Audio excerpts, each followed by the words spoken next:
Саламатсыздар ма? Мен Қызылорда облысы Арал ауданы Бекбол елді мекені номер 68 орта мектепті математика пәнінің мұғалімі Искулова Гүлсая. Бүгінгі қарастыратын тақырыбымыз 5-ші сынып ондық бөлшектерді көбейту. Бүгінгі сабақтың оқу мақсаты ондық бөлшекті натурал санға және ондық бөлшекке көбейтуді орындау. Алдымен еске түсірейік, ондық бөлшек дегеніміз не? Ондық бөлшек берілген санның түрленіп өзгеше жазылуы. Яғни ондық бөлшектің бүтін бөлігі және бөлшек бөлігі болады. Олар үтірінен ажыратылады.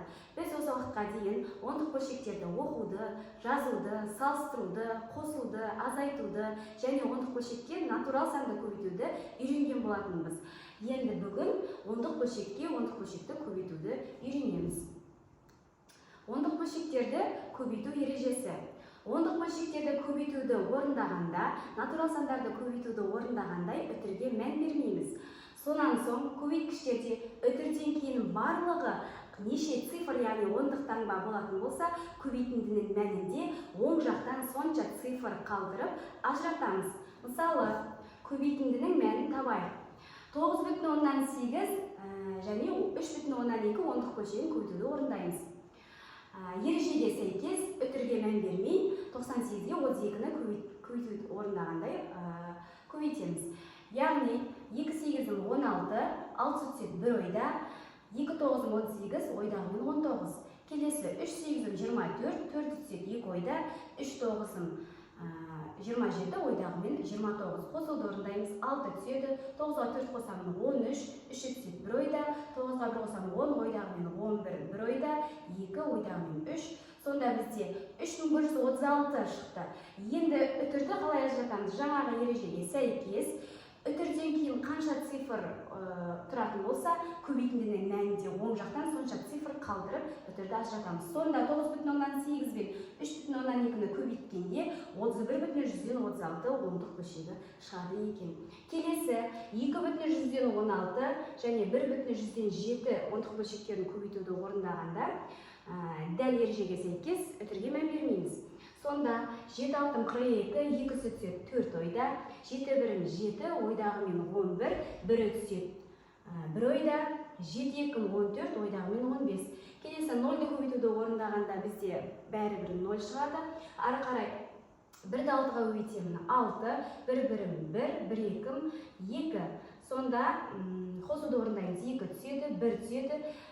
5-ке 6-ны қосамын 11, 1 түседі 1 ойда, 1-ге 1 қосамын 2 ойдағымен 3, 2 өзі түседі. Үтірді ажыратамыз. Үтірден кейін, яғни бүтіннен кейін бізде неше цифр бар, соны санаймыз. 1, 2, 3, 4 цифр болғандықтан көбейтіндінің мәнінен оң жағынан 4 цифр жылжытып үтірді ажыратамыз. Сонда 2,116, 1,107 ондық бөлшектерін көбейткенде 2,10,000-нан 3,112 ондық бөлшегі шығады екен. Келесі 0,1000-нан 134 ондық бөлшегіне 0,102 ондық бөлшегін көбейтеміз. Бізде ол кезде үтірден кейін 1, 2, 3, 4, 5 цифр болғандықтан шешімнен оң жағынан 5 цифр қалдырып ажыратамыз. Сонда 0,100,000-нан 268 ондық бөлшегі шығады екен. Ондық бөлшектерді көбейтуді орындауға мысалдар қарастырып болдық. Енді оқулықтан 848-ші есепті орындап көрейік. Берілгенінде жай бөлшектерді ондық бөлшек түрінде жазып есептеңдер дейді. Бірінші 2,10-нан 3 көбейтілген 1,10-нан 1. 2,10-нан 3 аралас санын ондық бөлшек түрінде қалай жазамыз? Бізде 2,10-нан 3 деп тұр, иә? Бірден белгілі 2,10-нан 3 түрінде жаза аламыз. Көбейту 1,10-нан 1. Ережеге сәйкес көбейтуді орындаймыз. 2,10-нан 3 және 1,10-нан 1. 3 бірін 3, 2 бірін 2. 1 үшін 3, 1 2, 2. Қосу 3 түседі, 3-ке 2-ні қосамын 5, 2 өзі түседі. Яғни біз 23-ті 11-ге көбейткенде орындап алдық. Бізде 253 шықты. Енді үтірді ажыратамыз. Бізде үтірден кейін 2 цифр тұр. Сонда біз шешімнің оң жағынан 2 цифр қалдыра отырып үтірді ажыратамыз. Сонда бізде 2,153 ондық бөлшегі шықты.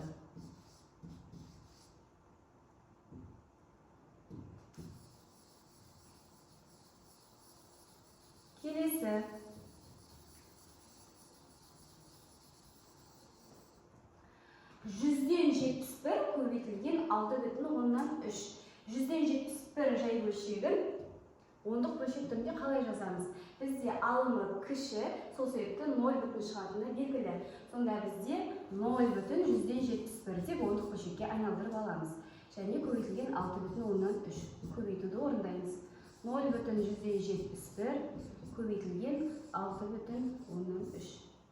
3 бірім 3, 3 жетім 21, 6 бірім 6, 6 жетім 42. Қосуды орындаймыз. 3, 6-ға 1 қосамын 7, 2-ке қосамын 4, 4 өзі түседі. Үтірден кейінгі цифрларды санаймыз. 1, 2, 3 цифр бар. Демек көбейтіндінің мәнінен оң жақтан біз 3 цифр қалдыра отыра үтір ажыратамыз. Сонда бізде 4,473 ондық бөлшегі шықты.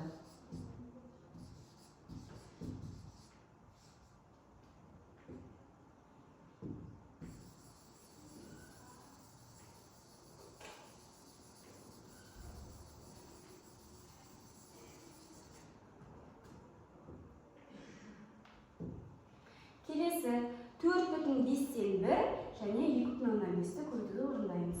4,5-тен 1 біз аралас санын ондық бөлшекке айналдыруымыз қажет. Ол үшін бөлшектің бөліміндегі 5-ті 10-ға кетіреміз. Сонда 4,5 көбейтілген, яғни бізде 5-ті 10-ға кетіру үшін 2-ге көбейте аламыз. Сонда 5 көбейту 2 жай бөлшектің негізгі қасиетіне сәйкес алымын да бөлімінде бірдей санға көбейтуді орындаймыз. Сонда алымына да әкеліп 2-ні көбейтемін. Көбейту 2,5 тең 4,2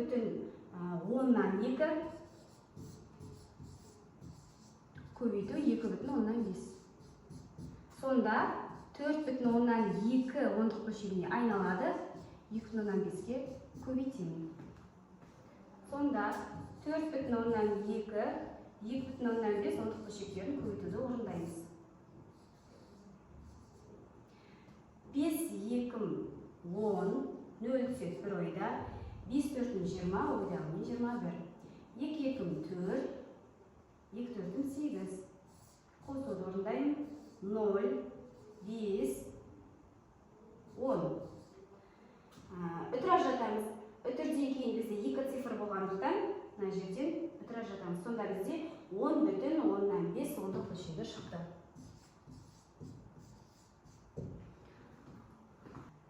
Енді оқушылар Learning Apps платформасымен жасалған тестті орындап жіберейік. Бізде 0,8 және 0,2 ондық бөлшектерін көбейтуді орындап есептеңдер дейді. Бізде үтірден кейін 2 цифр тұр. Демек бізде 8, 2, 16, үтірден кейін 2 цифр тұру керек болғандықтан 0,116-ны белгілейміз. Келесі 0,100-ден 5, 0,3 ондық бөлшектерін көбейтуді орындаймыз. Бізде үтірден кейін 3 цифр тұр. Демек үтірден кейін 3 цифр тұрғандықтан мына жерде 0,1015-ті белгілейміз. Себебі 5 үшін 15. Келесі теңдеуде шешімдер дейді. Бізде x белгісіз мүшені анықтау үшін бұл жерде 0,3-ке 0,4-ті көбейтуді орындаймыз. Үтірден кейін 2 цифр болатыны белгілі. Көбейтіндінің шешімінде мәнінде 4 үшін 12, сонда үтірден кейін бізде 2 цифр тұру керек болғандықтан 0,112-ні белгілейміз. Керемет, барлығы дұрыс. Бүгінгі сабақ түсінікті болды деп ойлаймын. Назар аударғандарыңызға рахмет. Сау болыңыздар.